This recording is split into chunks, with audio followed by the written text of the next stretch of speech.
Shalom, Shalom Elohim, Shalom Elohim dan salam hormat kepada ketiga pribadi yang sudah ada di bumi ini, yaitu Roh Bapa Yahweh yang berdiam di dalam Bapak Iman Lahagu, Roh Tuhan Yesus yang berdiam di dalam Pak Ditya Nugrahanto, dan Roh Kudus, Roh kebenaran yang berdiam di dalam mempelai Bonda V. Hamdani yang tercantik, terelok, bersona di hati Bapak Yahweh. Dan shalom juga kepada semua anak-anak Tuhan dimanapun berada, Bapak Ibu dan saudara-saudari. Pada hari ini saya mau mengungsikan sharing firman Tuhan yang Tuhan letakkan di dalam hati saya, yaitu yang terdapat di dalam Efesus 6 ayat 10 hingga 18, yaitu mengenai perlengkapan rohani. Saya akan bacakan di sini seperti demikian. Akhirnya, hendaklah kamu kuat di dalam Tuhan, di dalam kekuatan kuasa-Nya. Kenakanlah seluruh perlengkapan senjata Allah, supaya kamu dapat bertahan melawan tipu muslihat iblis. Karena perjuangan kita bukanlah melawan darah dan daging, tetapi melawan pemerintah-pemerintah, melawan penguasa-penguasa, melawan penghulu-penghulu dunia yang gelap ini, melawan roh-roh jahat di udara. Sebab itu, ambillah seluruh perlengkapan senjata Allah, supaya kamu dapat mengadakan perlawanan pada hari yang jahat itu, dan tetap berdiri. Sesudah kamu menyelesaikan segala sesuatu, jadi berdirilah tegap, berikat pinggangkan kebenaran, dan berbaju zirahkan keadilan. Kakimu berkasutkan kerelaan untuk memberitakan Injil damai sejahtera. Dalam segala keadaan, bergunakanlah perisai iman, sebab dengan perisai itu kamu akan dapat memadamkan semua panah api dari si jahat. Dan terimalah ketopong keselamatan dan pedang roh, yaitu firman Allah. Dalam segala doa dan permohonan, berdoalah setiap waktu di dalam roh, dan berjaga-jagalah di dalam doamu itu dengan permohonan yang tidak putus-putusnya untuk segala orang kudus. Haleluya, amin. Saya sangat diberkati dengan firman Tuhan ini yang hidup dan berkuasa. Firman Tuhan ini sangat penting bagi kita, anak-anak Tuhan, sebagai senjata roh kita untuk melawan setan, karena saat-saat akhir ini adalah peperangan roh yang semakin dahsyat. Dan kita harus memiliki senjata perlengkapan roh supaya kita dapat bertahan dan dapat melawan panah-panah api dan tipu muslihat dari iblis, karena kita bukan melawan darah dan daging, tetapi melawan pemerintah, penguasa-penguasa, penghulu-penghulu, roh-roh jahat yang di udara. Dan seperti yang kita tahu, peperangan roh adalah perlawanan dalam dunia dimensi roh antara pekerjaan Tuhan dan pekerjaan setan, di mana pekerjaan Tuhan itu adalah misi Tuhan untuk menyelamatkan manusia. Dan Tuhan mau membawa anak-anaknya untuk bertobat dari segala dosa-dosa supaya masuk dalam kerajaan surga. Karena itu, saudara-saudaraku, 2000 tahun yang lalu Tuhan Yesus turun ke dalam dunia ini dan menjadi korban untuk menyelamatkan manusia dengan penebusan di atas kayu salib. Dan setiap manusia yang percaya dan melakukan kebenaran firman-Nya pasti mendapat keselamatan yang kekal. Dan di akhir zaman ini juga Roh Tuhan Yesus sekali lagi turun kembali sebagai hakim yang adil dan membongkar segala kesesatan dalam dunia, dan dia menyatakan kebenaran yang sesungguhnya. Dan rohnya memakai tubuh manusia, yaitu Pak Ditya Nugrahanto, untuk pekerjaan Tuhan di penutupan zaman anugerah ini, di mana kita masuk di dalam zaman yang baru. Dan itulah pekerjaan Tuhan, misi untuk menyelamatkan manusia. Dan sementara pekerjaan setan adalah iblis hanya datang untuk mencuri, membunuh, dan membinasakan. Itu terdapat di dalam Yohanes 10 ayat 10.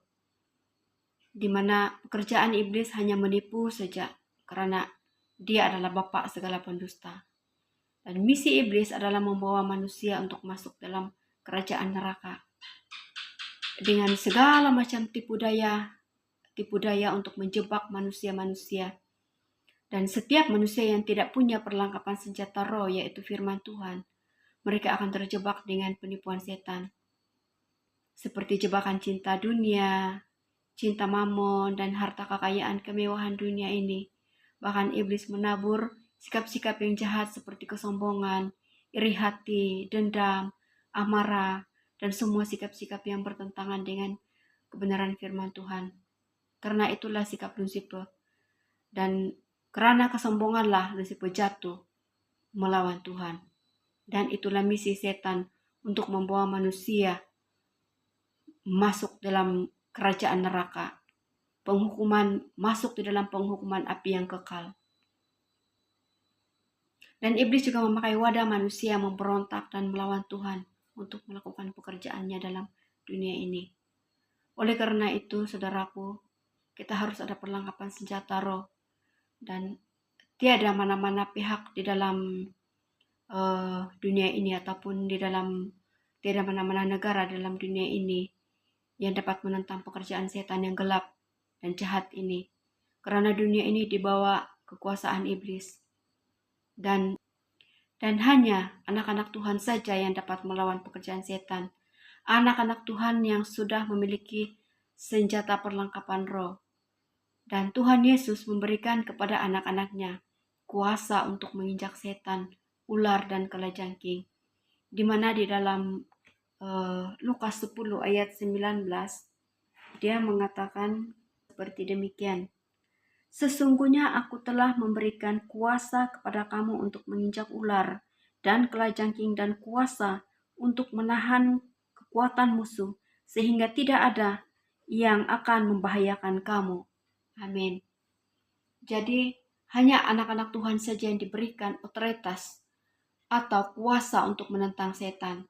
Karena anak-anak Tuhan tidak tunduk kepada musuh atau setan. Karena kita di dalam Yesus lebih dari pemenang. Amin. Jadi kita sebagai anak-anak Tuhan mempunyai kuasa untuk membinasakan pekerjaan iblis dengan menggunakan senjata perlengkapan roh sebagai pedang roh, yaitu firman Tuhan. Dan semua manusia terlibat dalam peperangan roh ini. Sama ada kita suka atau kita tidak suka, kita harus terlibat. Dan tidak ada satupun yang terkecuali. Karena Tuhan sudah mengisytiharkan peperangan antara manusia dengan setan, sebaik saja Adam dan Hawa jatuh ke dalam dosa, di mana di dalam Kejadian 3 ayat 15 dia mengatakan seperti ini. Aku akan mengadakan permusuhan antara engkau dan perempuan ini, antara keturunanmu dan keturunannya.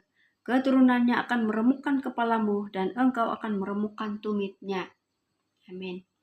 Jadi peperangan roh ini sama ada kita berpihak kepada Tuhan atau kita berpihak kepada setan. Dan kita harus tahu, saudaraku, kita berpihak di mana.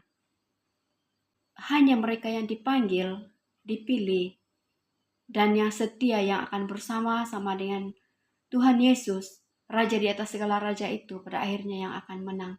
Di mana di dalam Wahyu 17 ayat 14 dia mengatakan, mereka akan berperang melawan anak domba, tetapi anak domba akan mengalahkan mereka, karena dia adalah Tuhan di atas segala Tuhan dan Raja di atas segala raja. Mereka bersama dengan dia juga akan menang, yaitu mereka yang terpanggil, yang terpilih, dan yang setia. Haleluya. Jadi saudaraku, kita mesti tahu kita di pihak mana. Karena musuh, si iblis setan itu sedang mencari orang yang dapat ditelannya. Iblis berada dalam pertempuran roh menentang kita sebagai anak-anak Tuhan dan pengikut-pengikut Tuhan Yesus. Jadi berbalik kepada firman Tuhan tadi, kita harus ada senjata perlengkapan roh untuk melawan setan. Di mana senjata yang pertama tadi itu adalah berikat pinggangkan kebenaran. Jadi untuk mendapatkan tali pinggang kebenaran, saudaraku, harus ada kebenaran. Kita harus ada kebenaran dan kejujuran di dalam diri kita. Karena kalau kita tidak ada kejujuran dan kita tidak ada kebenaran, tidak ada kebenaran dalam diri kita, dan masih lagi suka menipu, membohong, maka tali pinggang kebenaran itu sebagai senjata kita akan terlepas dan ada celah untuk iblis memanah kita. Dan demikian juga dengan berbaju zirahkan keadilan. Dan untuk mendapatkan baju zirah, kita harus ada keadilan dalam diri kita. Karena kalau tidak ada keadilan dalam diri kita, maka baju zirah itu juga akan terlepas. Dan kita membuka celah untuk iblis memanah kita, saudara. Dan seterusnya berkasutkan kerelaan untuk memberitakan Injil damai sejahtera. Nah, jadi kita harus memberitakan kebenaran firman Tuhan untuk mendapatkan kasut kerelaan. Dan kita boleh bermula memberitakan kebenaran firman Tuhan dalam keluarga kita,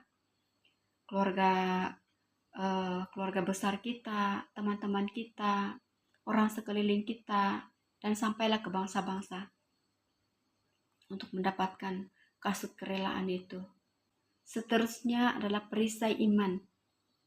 Jadi saudaraku, kita harus memiliki iman yang teguh. Iman yang teguh sebagai perisai kita supaya kita dapat memadam semua panah-panah api daripada setan. Jangan iman loyo-loyo. Jangan juga iman seperti kerupuk, kata orang. Mesti iman yang teguh, kuat, kokoh, baru jadi perisai. Dan jangan juga seperti iman Thomas yang melihat baru percaya. Iman Petrus yang menyangkal Tuhan Yesus. Iman Yudas yang menjual Tuhan Yesus. Jangan kita seperti itu, saudaraku. Jadi harus iman percaya yang kokoh dan teguh, baru jadi perisai iman. Haleluya. Dan seterusnya adalah ketopong keselamatan dan pedang roh, yaitu firman Tuhan. Nah, jadi untuk mendapatkan pedang roh, kita harus menjadi pelaku firman. Untuk melawan segala tipu muslihat daripada iblis. Jadi saudaraku, kita harus rajin membaca firman Tuhan dan melakukannya, dan minta hikmat pengertian daripada Roh Kudus Tuhan. Dan seterusnya adalah berdoa setiap waktu di dalam roh dan berjaga-jagalah di dalam doamu itu dengan permohonan yang tidak putus-putusnya untuk segala orang kudus. Nah, jadi kita tidak boleh berhenti berdoa di dalam roh. Kita sentiasa berdoa dan selalu berpuasa. Itulah permohonan kita kepada Tuhan. Di mana selagi kita masih hidup, mesti ada doa untuk kita sentiasa berjaga-jaga supaya dapat melawan serangan panah api daripada si jahat. Jadi inilah senjata perlengkapan roh kita. Dan kita harus lawan iblis dengan iman yang teguh. Dan harus tunduk kepada Tuhan supaya iblis lari daripada kita. Di mana di dalam Yakobus 4 ayat 7, karena itu tunduklah kepada Allah dan lawanlah iblis, maka ia akan lari daripada kamu. Amin. Jadi kita harus peka dengan jebakan-jebakan maut itu. Jangan kita mudah tertipu karena jebakan itu membawa kita ke dalam neraka. Jadi mari kita berusaha, saudaraku, menjaga bait Tuhan di dalam diri kita, di dalam kita, agar tidak tercemar dengan hal-hal yang mengotorkan hati kita, supaya kita sentiasa memiliki kuasa dari Tuhan untuk melawan setan. Dan mari kita bangkitkan roh kita, gunakan senjata perlengkapan roh ini untuk melawan segala musuh-musuh kita, karena kita mesti menang di dalam peperangan roh di akhir zaman ini. Kita sudah diberikan kuasa sebagai anak Tuhan untuk mengusir setan dan membinasakan pekerjaan iblis. Jadi kita mesti menang, saudaraku. Amin. Jadi haleluya, demikianlah perkongsian firman Tuhan. Dan hanya nama Bapa Yahweh, Tuhan Yesus Kristus saja yang ditinggikan dan dimuliakan untuk selama-lamanya. Haleluya, Tuhan Yesus memberkati. Amin.